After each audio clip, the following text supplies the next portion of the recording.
తెలుగుదేశం కేంద్రంలో కీలక పాత్ర పోషించడం ఇది మొదటిసారి కాదు. 1989లో ఎన్టీఆర్ హయాంలో నేషనల్ ఫ్రంట్ ప్రభుత్వంలో కీలక పాత్ర పోషించాం. 1996-98 మధ్యలో యునైటెడ్ ఫ్రంట్ ప్రభుత్వంలోనూ, ఆ తర్వాత 6.5 సంవత్సరాలు వాజ్పేయి ప్రభుత్వంలోనూ తెలుగుదేశం ప్రధాన భూమిక నిర్వహించింది. పార్లమెంట్లో ఒకప్పుడు ప్రతిపక్ష పాత్ర పోషించిన ఏకైక ప్రాంతీయ పార్టీ తెలుగుదేశం. ఆ సమయంలో బీజేపీకి 2 సీట్లు లభిస్తే తెలుగుదేశంకు 35 సీట్లు లభించాయని ఆంధ్రప్రదేశ్ ముఖ్యమంత్రి చంద్రబాబు నాయుడు గత వారం హిందుస్థాన్ టైమ్స్ లీడర్షిప్ సమ్మిట్లో ఒక ప్రశ్నకు సమాధానంగా చెప్పారు. నిజంగా అవి దేశ రాజధానిలో తెలుగువారికి సంబంధించి బంగారు రోజులు. తొలుత ఎన్టీఆర్ను, తర్వాత చంద్రబాబు నాయుడును కలుసుకునేందుకు జాతీయ స్థాయి నేతలు ఆసక్తి ప్రదర్శించిన రోజులవి. యునైటెడ్ ఫ్రంట్ రోజుల్లో చంద్రబాబు నాయుడు బస చేసే ఏపీ భవన్ ఫ్రంట్ ప్రధాన కార్యాలయంలా ఉండేది. వాజ్పేయి కూడా అనేక కీలక అంశాలపై ఆయనతో చర్చించేవారు. తరచూ రాష్ట్ర సమస్యలను పరిష్కరించేందుకే కాక ఉమ్మడి ఆంధ్రప్రదేశ్లో పెట్టుబడుల కోసం చంద్రబాబు తరచూ వచ్చి సుడిగాల్లా కేంద్ర మంత్రులను కలిసేవారు. ఆయన పవర్ పాయింట్ ప్రజెంటేషన్లు పారిశ్రామికవేత్తలను ఆకర్షించేవి. ఎన్నోసార్లు ఆయన జాతీయ స్థాయిలో జరిగిన మీడియా సదస్సుల్లో పాల్గొనేవారు. దాదాపు 2 దశాబ్దాల తర్వాత మరోసారి తెలుగుదేశం పార్టీకి జాతీయ స్థాయిలో ప్రాధాన్యత ఏర్పడింది. హిందుస్థాన్ టైమ్స్ మాత్రమే కాదు, మరో జాతీయ పత్రిక ఇండియా టుడే కూడా దేశంలో అత్యంత శక్తిమంతులైన 10 మంది నాయకుల్లో ఒకరుగా చంద్రబాబును గుర్తించింది. తెలుగుదేశంకు చెందిన 16 మంది ఎంపీలు లేకపోతే మోదీ ప్రభుత్వం మెజారిటీకి చేరువలోకి వచ్చేది కాదని ఇండియా టుడే పేర్కొంది. దేశంలో అత్యంత సీనియర్ ముఖ్యమంత్రి అయిన చంద్రబాబు బూడిదలోంచి పునరుత్థానమయ్యే ఫీనిక్స్ పక్షిలా మళ్లీ జాతీయ స్థాయిలో ప్రత్యక్షమయ్యారని ఆ పత్రిక ప్రశంసించింది. ఆయన హయాంలో స్థాపించిన ఇండియన్ స్కూల్ ఆఫ్ బిజినెస్ ఆయన కలలు కంటున్న స్వర్ణాంధ్రప్రదేశ్ గురించి ప్రత్యేకంగా ప్రస్తావించింది.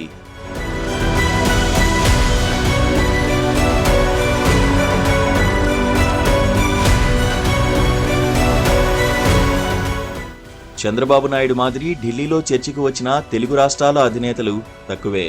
వైఎస్ రాజశేఖర రెడ్డి హయాంలో 33 మంది ఎంపీలు రాష్ట్రం నుంచి గెలిచినప్పటికీ ఆయన రాష్ట్ర రాజకీయాలకే పరిమితమయ్యేవారు. జాతీయ స్థాయిలో ఆయన ఏనాడూ పాల్గొనలేదు. యూపీఏ హయాంలో భాగస్వామిగా ఉన్న కేసీఆర్ కేంద్ర మంత్రిగా ఉన్నప్పటికీ ఏనాడూ జాతీయ స్థాయిలో తన ముద్ర వేసేందుకు ప్రయత్నించలేదు. కేంద్ర మంత్రిగా ఆయన తన మంత్రిత్వ శాఖకు కూడా పెద్దగా హాజరు కాలేదు. ఆ విషయం పార్లమెంట్లో కూడా చర్చనీయాంశమైంది. ముఖ్యమంత్రిగా ఉన్న కాలంలో ఆయన ఢిల్లీ వచ్చి జాతీయ మీడియాతో మాట్లాడిన సందర్భాలు అతి తక్కువ. ఫెడరల్ ఫ్రంట్ గురించి మాట్లాడినప్పుడు, పార్టీని బీఆర్ఎస్గా మార్చినప్పుడు కూడా జాతీయ మీడియా అంతగా చర్చించలేదు. ముఖ్యమంత్రిగా ఉన్న కాలంలో కేసీఆర్ రోజుల తరబడి తుగ్లక్ రోడ్ నివాసంలో ఉన్నప్పటికీ ఆయనను ఎవరూ పట్టించుకోలేదు. నిజానికి తెలుగు, ఉర్దూ, హిందీ, ఇంగ్లీషు భాషల్లో అనర్గళంగా మాట్లాడగలిగిన శక్తి ఉన్నప్పటికీ ఢిల్లీలో మీడియాతో ఎందుకు మాట్లాడడం లేదని నేను ఒకసారి అడిగితే ఆయన ఆ అవసరం లేదని కొట్టిపారేశారు. 22 మంది ఎంపీలు ఉన్నప్పటికీ వైసీపీ అధినేత జగన్ కూడా కేసీఆర్ మాదిరి కోపస్తు మండూకంలా వ్యవహరించారు. ఏపీలో అభివృద్ధి గురించి మాట్లాడేందుకు కానీ, పెట్టుబడులను ఆహ్వానించేందుకు కానీ ఆయన ఏనాడూ ప్రయత్నించలేదు. వ్యక్తిగత ప్రయోజనాల కోసం, కేసుల కోసం మాత్రమే ఆయన నరేంద్ర మోదీ, అమిత్ షాలను కలుసుకునేందుకు వచ్చేవారు. వైసీపీ పార్లమెంటరీ పార్టీ నేతగా ఉన్న విజయసాయిరెడ్డి మోదీ దృష్టిలో పడేందుకు మాత్రమే తాపత్రయపడేవారు. మిగతా ఎంపీలు కూడా అస్తిత్వం లేనట్లే ఉండేవారు. పోనీ గత 5 ఏళ్లలో A1, A2లపై ఉన్న కేసుల్లో ఒక్క సెక్షన్ అయినా తగ్గించుకోగలిగారా అంటే అదీ లేదు.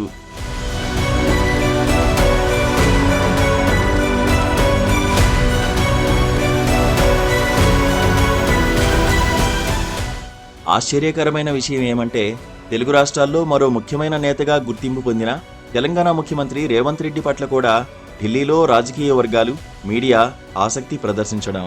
కేసీఆర్ను ఓడించడంలో 2 సార్లు రాష్ట్ర కాంగ్రెస్ నేతలు విఫలమైన తర్వాత రేవంత్ రెడ్డి వెలుగులోకి రాగలిగారు.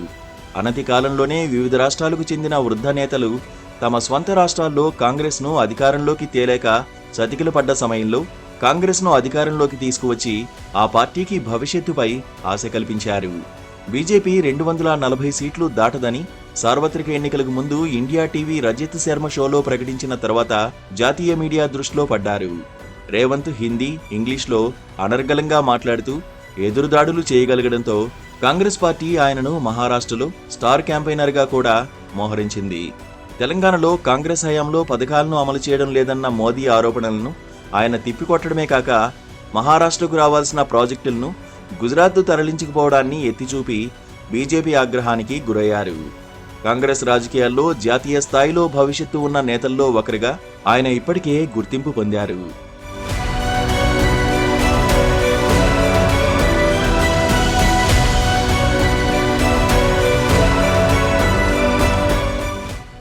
ఈ రీత్యా ఢిల్లీలో చాలా కాలం తర్వాత తెలుగు రాష్ట్రాలకు చెందిన ఇద్దరు ముఖ్యమంత్రులు, ఒకరు ఎన్డీఏలోనూ మరొకరు కాంగ్రెస్లోనూ కీలక పాత్ర పోషిస్తుండడం గమనార్హం. కానీ ఢిల్లీలో ఎంతగా గుర్తింపు పొందినప్పటికీ చంద్రబాబుతో పోలిస్తే రేవంత్కు ఉన్న అవరోధాలు ఎన్నో. ఇది ఒక ప్రైవేట్ లిమిటెడ్ కంపెనీకి, పబ్లిక్ లిమిటెడ్ కంపెనీకి ఉన్న తేడా లాంటిది. చంద్రబాబు మాదిరి రేవంత్ ఢిల్లీలో ప్రభుత్వ ఏర్పాటులో కీలక పాత్ర పోషించడం లేదు. అంతేకాక చంద్రబాబు ఒక ప్రాంతీయ పార్టీ అధినేత. పూర్తి పార్టీ ఆయన పట్టులో ఉంటుంది. వైసీపీలో ఎవరైనా విమర్శించినా, ఆఖరుకు సోషల్ మీడియాలో దుమ్మెత్తిపోసినా అందుకు బలమైన జవాబిచ్చేందుకు తెలుగుదేశం పార్టీ నేతలు, కార్యకర్తలు ఎప్పుడూ సిద్ధంగా ఉంటారు. చంద్రబాబు తనకు కావలసిన టీమును ఏర్పరచుకోగలరు. అధికార యంత్రాంగంపై పట్టు బిగించగలిగిన శక్తి ఆయనకు ఉంది. కాంగ్రెస్ అనే ఒక పబ్లిక్ లిమిటెడ్ కంపెనీలో రేవంత్ ఉన్నారు కనుక రాష్ట్ర పార్టీపై ఆయన పట్టు అంతగా బిగించలేకపోతున్నారు. రేవంత్ను ఎవరైనా విమర్శిస్తే అంతే స్థాయిలో విరుచుకుపడే సీనియర్ నేతలు పెద్దగా లేరు. అంతేకాక ప్రత్యర్థులు విమర్శిస్తుంటే అందుకు 1-2 విమర్శలు జోడించి ఢిల్లీకి చేరవేసేవారు ఎక్కువగా ఉంటారు. అధికారులను, టీమును ఎంచుకోవడంలో కూడా చంద్రబాబుకున్న సౌలభ్యం ఆయనకు లేదు. ఏది ఎక్కడి నుంచి లీక్ అవుతున్నదో కూడా చెప్పడం కష్టం.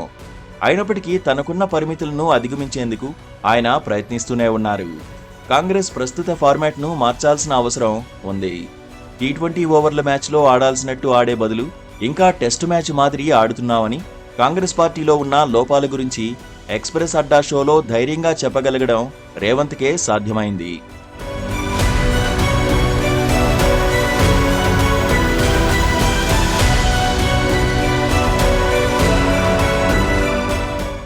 చంద్రబాబు, రేవంత్ల తర్వాత ఢిల్లీలో బీఆర్ఎస్ నేత కేటీఆర్ ప్రవేశించి రంగంలోకి దిగడం మరో ఆసక్తికరమైన పరిణామం.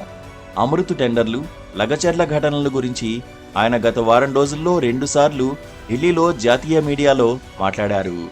ఆశ్చర్యకరంగా కేటీఆర్కు జాతీయ మీడియా కీలక ప్రాధాన్యత ఇచ్చింది. కనీసం డజన్ ఛానళ్లు ఆయనతో ముఖాముఖి ఇంటర్వ్యూలు చేశాయి. ఆయన కూడా ఇంగ్లీష్, హిందీలో అనర్గళంగా మాట్లాడగలరు.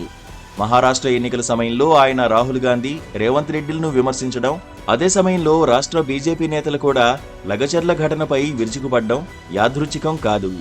నిజానికి కేసీఆర్ హయాంలో కూడా మల్లన్న సాగర్ వంటి ఘటనలు జరిగినప్పటికీ కాంగ్రెస్, బీజేపీ నేతలు ఢిల్లీలో పెద్దగా మాట్లాడలేదు సరికదా, జాతీయ మీడియాలో సైతం చర్చకు రాలేదు. బీఆర్ఎస్ అధికారం కోల్పోవడం, ఢిల్లీ మద్యం కుంభకోణంలో అప్రతిష్ట పాలు కావడం, తమ పుట్టల్లో పాములేమున్నాయా అని రేవంత్ రెడ్డి సర్కార్ త్రవ్వే ప్రయత్నం చేయడంతో బీఆర్ఎస్ జీవన్మరణ సమస్యలో పడింది. అందువల్ల కేటీఆర్ ఢిల్లీలో ప్రవేశించి ఊరువాడా ఏకం చేసి మద్దతు కోసం ప్రయత్నించడంలో ఆశ్చర్యం లేదు. కాంగ్రెస్ కంటే ఎక్కువగా సోషల్ మీడియాపై కేటీఆర్ పట్టు బిగించినట్లు స్పష్టమవుతోంది. గత 2 నెలలుగా కేసీఆర్ ఏమి చేస్తున్నారో తెలియకపోవడంతో పార్టీ పగ్గాలు పూర్తిగా కేటీఆర్ చేతుల్లోకి వచ్చాయన్న విషయం స్పష్టమవుతోంది. అయితేనేం కనీసం 4 సంవత్సరాలు ఆయన పోరాడక తప్పదు. కానీ మహారాష్ట్ర ఎన్నికల తర్వాత బీజేపీ జాతీయ నాయకత్వం పూర్తిస్థాయి దృష్టి కేంద్రీకరిస్తే తెలంగాణ రాజకీయాలు మరో మలుపు తిరిగే అవకాశాలు ఉన్నాయి. ఇంట గెలిచిన తర్వాతే రచ్చ గెలుచుకోగలమని చంద్రబాబు ఎప్పుడో గ్రహించారు. రేవంత్ ఇంకా తెలుసుకోవాల్సి ఉంది.